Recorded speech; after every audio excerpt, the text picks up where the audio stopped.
Hey everyone, welcome to another episode. Monday is not emo, but I hope you're okay. Welcome to another episode. This is episode number 2 for the listeners in Spotify, and this is episode number 5 for the people who have been following me on YouTube. Manze, I hope you're doing okay. And today I'm talking about how Gen Zs are surviving in the Kenyan platform and even globally, Manze. So welcome to another episode, and let me tell you, today I have a lot of things to do for you. Let me tell you. When I'm talking about surviving, I'm not talking about just making bills, paying your bills, or just being able to have money to spend. When I'm talking about surviving, I'm talking about these three things. I'm talking about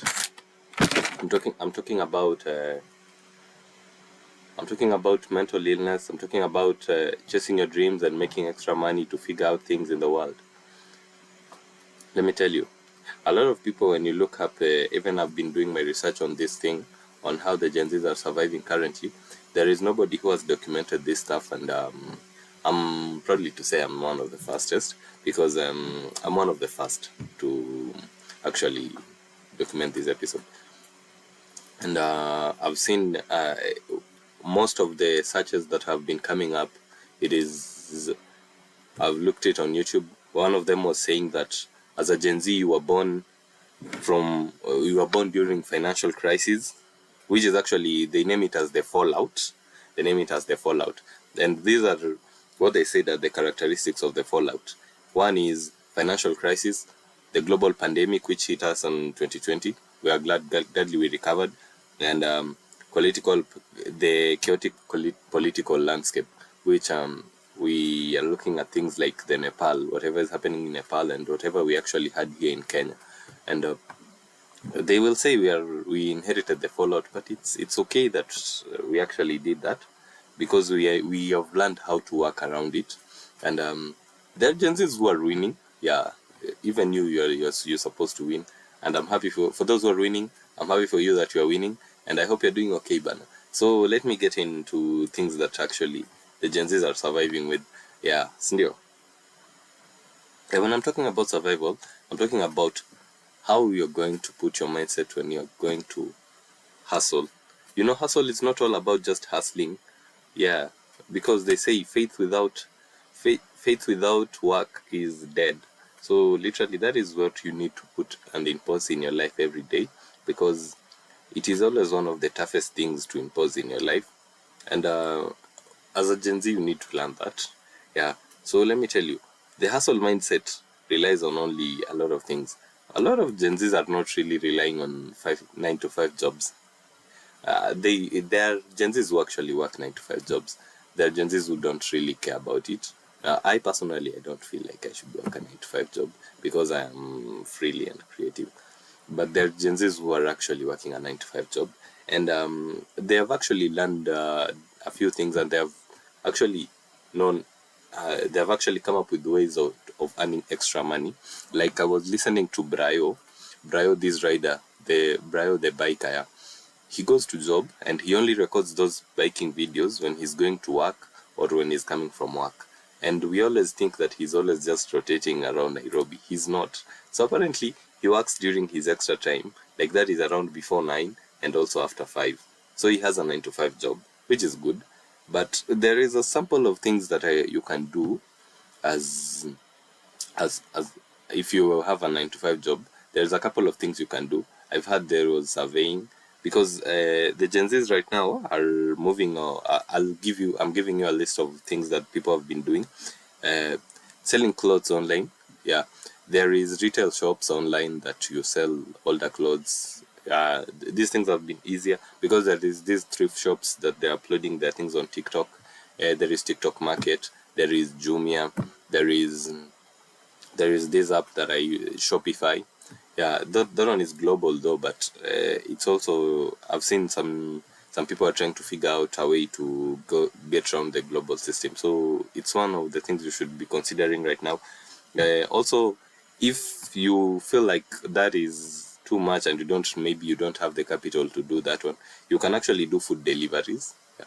There is a lot of people who can they have bikes on the road. Like, I've seen people being hired by Glovo, and there's a lot of things that I've seen people doing I actually came to Nairobi, and then I saw a person.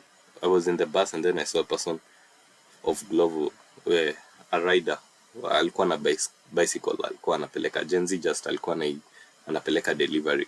I also see Mimi House has tried to impose that thing on their part, which is good and nice. And then we're working on something called let me tell you the next thing. There is this small scale content creation for local businesses.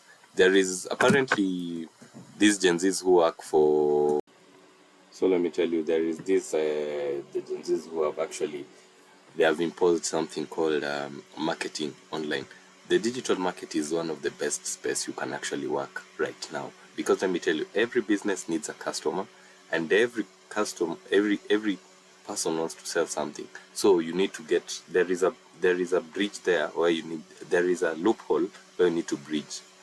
So you come in, if you're a small content creator, you come in to link the consumer and the buyer. And there is a lot of people who are doing that by managing those accounts in the social media platforms like TikTok, Instagram. I wish I had like a few examples of it. I could have given you the idea of what they're doing. If you're good in actually just photography and camera taking, upload your work to the social media, because that is something that you need to market so that you can get clients. Anyway, let me tell you, the second thing that the Gen Zs in Kenya are actually struggling with is budgeting and daily survival. Let me tell you, when it comes to budgeting, no one is actually that bright to know how to budget their money. I've seen, I was on TikTok the other day. I saw on TikTok there is this girl who actually does budgeting for people. So this guy said that I earn 22,000 Kenyan shillings, and I'm paying 6,500 for housing, and can you do a budget for me in that I can get at least 30% return of my 30% of my income as savings. Okay, the math was good. I saw like those videos are available in TikTok. You can just look it up. It's good. Let me tell you, the easiest way. I'm not actually a budgeting coach. I myself have my own stuff that I've done bad, but here's one of them. Let me tell you, the only person who can budget well in this life is a comrade. In Kenya, the comrade knows how to budget so well, because let me tell you, a focused comrade will always do this: eat at a cheap restaurant, area kule pale kwa mama, those kibandaskis and stuff, and then they will also walk. Yeah, like transport daily is expensive, especially when you're in Nairobi. Literally just transport is expensive everywhere.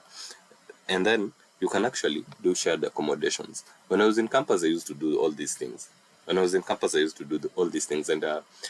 I wouldn't say I saved a lot, but I saved at least something to stabilize my future. Because whatever you're trying to secure is not securing yourself right now, right there. You're securing your future, and the only way to secure your future is by saving. And if you can know how to save at an earlier start, it's the better. And the budgeting is something that I won't tell you that I'm still learning. I attend classes of this person called Alax Media. He is in YouTube. He teaches you on financing and budgeting stuffs. And this is not actually a self-growth channel. It's giving you the ideas of wherever if you don't know where to get like budgeting classes and how to arrange your things in order, you can check out Alax in Instagram, or Alax. I think they have an app. Also, you can check out Alax on YouTube, because it's one of the best people who actually can teach you on budgeting and stuff. There is a few others like you can take, but this one is just financing. Let me tell you another thing the Gen Zs are actually investing in is they're investing in education and skill hustle. Let me tell you, see, there is a couple of skills that are paying well in Kenya, like graphic design and actually video editing. I myself have put my foot in video editing, and I've worked for people in Uganda. I've worked, it was remote working. I've also done graphic designing, you can check my LinkedIn page. It's Ian Imo, Yugi Imo in LinkedIn, so you can check. I've done a few of graphic designing. I've also worked on I've been working on content creation. As you can see, I'm here always pushing content for you guys, and these are a few things that you need to do. I can give you an example of one of my friends actually started doing graphic designs, and by right now he actually quit his job so that he can pursue fully on graphic designing. And the guy right now owns a studio and a car, and he has a place of his own. He's not sharing a room. He started actually when I was in campus. He just said like, hey, me, I'm going to do graphic design. So the guy started using Canva, and right now he prints shirts and everything. Even when I have like something that I need him to print, I just take it to him because he does all that. And that is how you can survive in Kenya. Actually, that is the easiest way you can survive in Kenya, because we can say like it's unknown to the people who don't know about it, but now you know. Now you're educated. Yeah, now you're educated. And now I'm giving you a list of how people are actually surviving. There is just similarities like in Kenya and also in the world. Globally, there is a lot of things that people are doing. Globally, there is freelance writing. We don't have access, most of us, to freelance writing, but me, I'm somehow also a writer. Also remember, you see, there is things that actually, when we are going to take the global aspect of surviving, we're going to see on things. We are there actually, so we're going to see the things like gig economy and mental and emotional survival, and digital income and side hustles. Let me tell you, the first one is gig economy. Let me tell you, there's nothing hard like gig economy. But it's not hard actually. It's just like whatever you've been doing in Kenya in a larger scale, like door dashing, task bunny, and food delivery. I won't touch a lot about task bunny because I didn't actually get to research much about task bunny. But task bunny is like an app where people are allocated tasks to do, and then they upload a picture, and then they get task points, and then those task points can be changed and exchanged into dollars. So I don't know a lot about task bunny. Door dashing is doing deliveries. Yeah, it's just a fancy name. Food delivery nika to the whatever I said about Glovo. In the global world scale, it's food deliveries. There is other apps like Uber Eats. Yeah, so you can check out those apps. They can also give you money. Yeah, also there is freelance writing. I used to do freelance writing. I actually quit doing that. Right now I'm just writing my own book, which I'll publish maybe soon. I'm working on my own book, and it's good. It's good that I'm working on my own book. Yeah, let me tell you. And then there is we are working on also in the globally there is something called emotional and mental survival. This is one of the things that are actually affecting every Gen Z and everywhere. But at least right now there is technology where at least it's easier, because there is online therapies. Yeah, like there is app which actually deal with online therapy, like BetterHelp. The first time I heard about BetterHelp, I heard about BetterHelp on a person's YouTube. I think it was Sambucha, or I think Ryan Trahan or Mr. Beast. One of them said there is challenges in content creation that you actually need to do. You need to go to therapy. So I actually checked BetterHelp. BetterHelp has people, has certified psychologists and psychiatrists who can actually assess your situation, give you the feedback back. There is Talkspace, and then also there is these public hotlines. They're like suicide hotlines. I think there is numbers for every country and every place that you are. And there is this other thing in Etwaje, balancing mental health while staying productive in the universe. This is one of the major things that you need to do. You know, there is things called like self-care routine.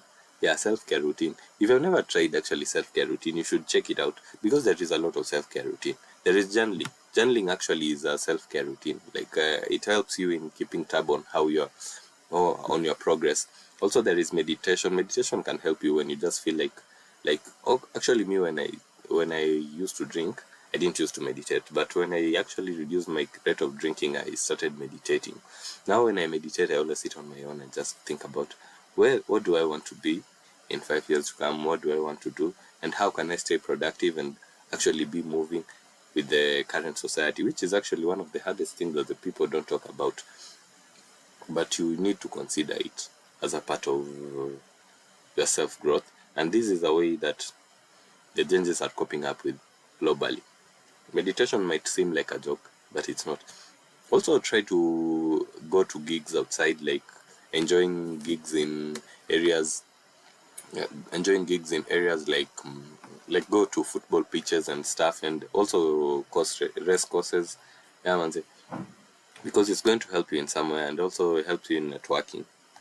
The third thing is digital income and side hustles. You see, digital income in the global scale is actually big than you think. There is apps everywhere. Actually, there is apps that we can't access when you're in a certain geographical location. But right now, I was reading a story in a book somewhere. There is a person who invested in drop shipping, a 21-year-old German student actually living at his mom's house. He started earning 2,000 US dollars monthly while living in his mother's bedroom. Yeah, and right now he is a college student, which is good. He's earning money. Which I'm happy for him. And also, you should check out. These are just a list of things that you can do if you feel like you want to go global, you want to open your horizon. First of all, you should actually consider content creation. Content creation is one of the global scale things that people do. Also, another thing is drop shipping. Drop shipping, I saw my cousin doing drop shipping. I didn't understand the concept of it, but at least his life is going smooth right now. That one, soft life. He's living the soft life.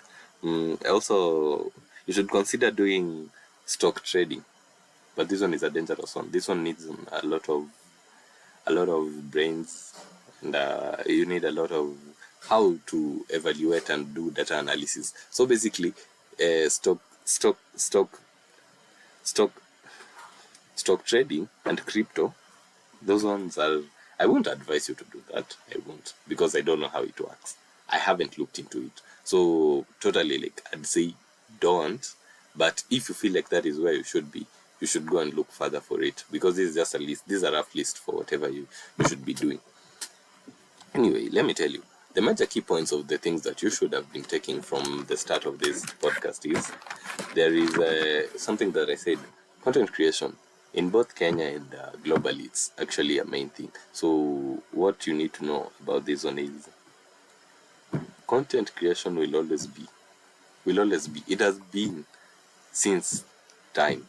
Technology just came and changed it. Let me tell you, there is a person called Leonardo da Vinci who painted the most famous painting in the world, called Mona Lisa. Mona Lisa is a product of creativity. And this is what brings now the main point. Creativity is key. Every day, try to be creative. As a Gen Z out there, you need to be creative more than the next person behind you.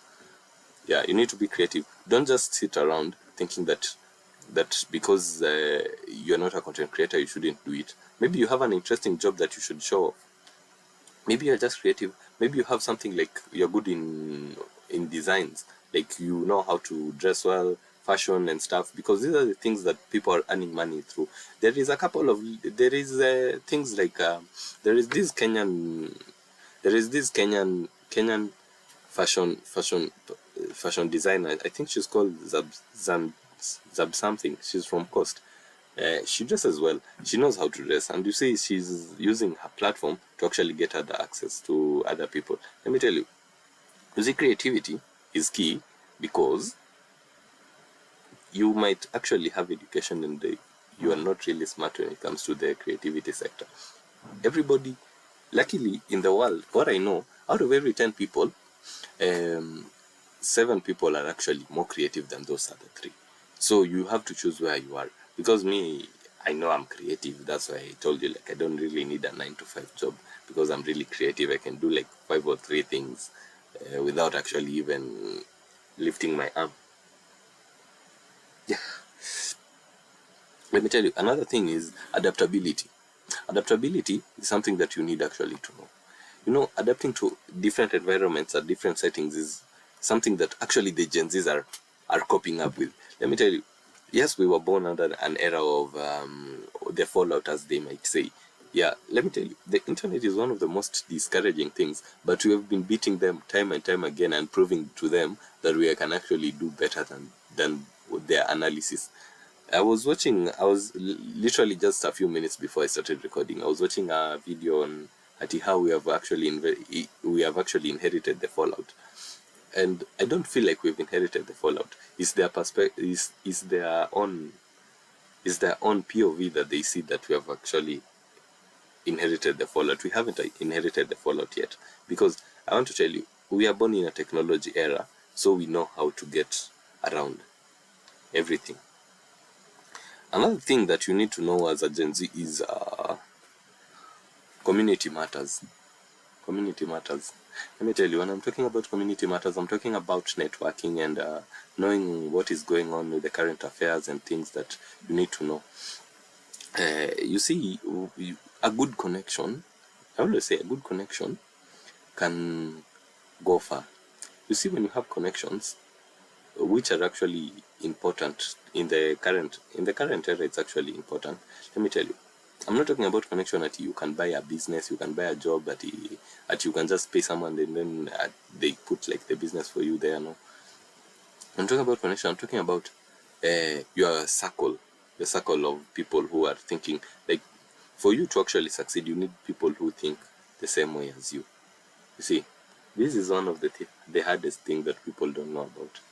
For you to have a good circle, you need to actually network. How do you network? You can network through going to golf clubs, going to these churches, like public events. Like, there is good networking there. Yeah, I was seeing a TikTok in the morning, and then a girl said that there is no networking in a golf club, and then I was like, no, actually there is networking in a golf club, because I've experienced networking in a golf club, and there is no one who should tell you there is no networking in those settings. Actually, the most networking is there, actually. Okay, by my perspective, the networking that I've been, all those environments that I've been, I'd say I networked more when I used to go to the country clubs. I networked less when I just used to sit around and wait for something and actually go to school and stuff. I networked more in golf clubs and even country clubs than when I used to stay in school. So always broaden your horizons to actually networking, because networking, that's why you have social media. The person who tells you like networking is not good, you calling yourself an antisocial is you're calling, it's like you're just saying like, I want to give up. Don't give up on networking, because people have different things and different perspective of life, and there is people who are interested in whatever you're doing. So always do networking, always keep up with the times. So remember 3 things. Creativity is key if you want to work in the content creation space. Number 2, adaptability. Adaptability to the environment, man. That one is key also. Number 3, community matters. Community matters. Yeah. Have your own community online. Have your own community online. I am in a couple of communities by Kinaluki. There is Kinaluki. I'm in one of Kinaluki. I'm in another one of KSI, who's a video creator. I'm in another one of this guy who always say Kameramani, Waigeria. Yeah, I am in Waigeria's page also, because he is always all about cars. I'm interested in cars and also content creation. So my networking is there, because I'm sharing the same interest with the people who are in these online platforms and online communities. And it's easy actually to work globally, because also globally I am following a person called Dagdemio. Dagdemio is a car enthusiast also who tunes his cars, so I'm always there because he is interested in cars. Also, I'm in Ryan Trahan's, because Ryan Trahan is another content creator who I emulate and I actually put in most of my videos in the main channel. Very soon you'll be seeing them with the uploads. Let me tell you, whether you're in Nairobi selling shoes, or your family is in New York selling whatever they're selling, let me tell you, and you're a Gen Z, the struggle is still the same. The struggle is still the same, and it will always be the same. It will always be the same. What we're trying to do as Gen Zs is actually secure our future, and actually not only survive but also thrive.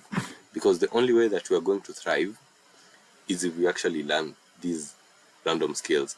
I will do an episode where I'll be telling you how to learn these random skills, because I myself have been learning those random skills.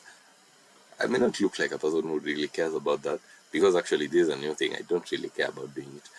But there is something that I actually wanted to say. As a Gen Z out there, you need to know we need to win.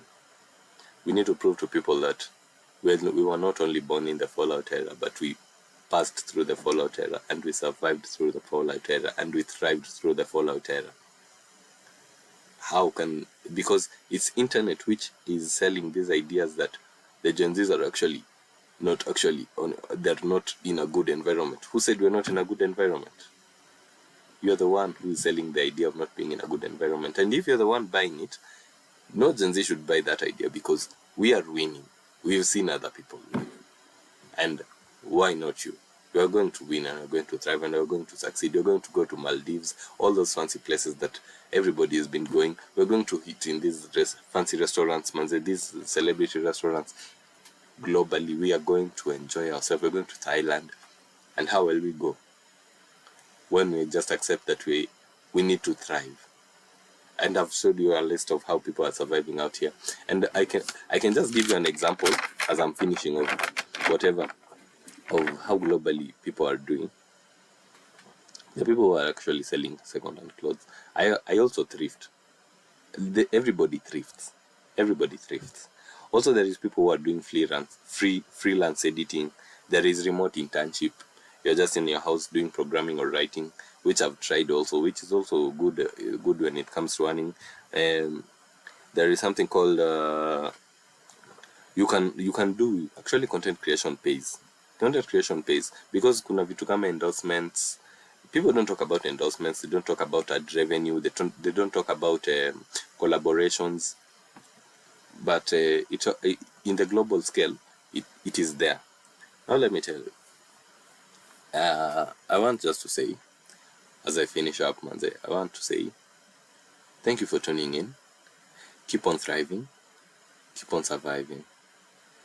Keep on pushing. Tell a friend about me. This has been my time. It's not emo, and I hope to see you in the next episode. Goodbye.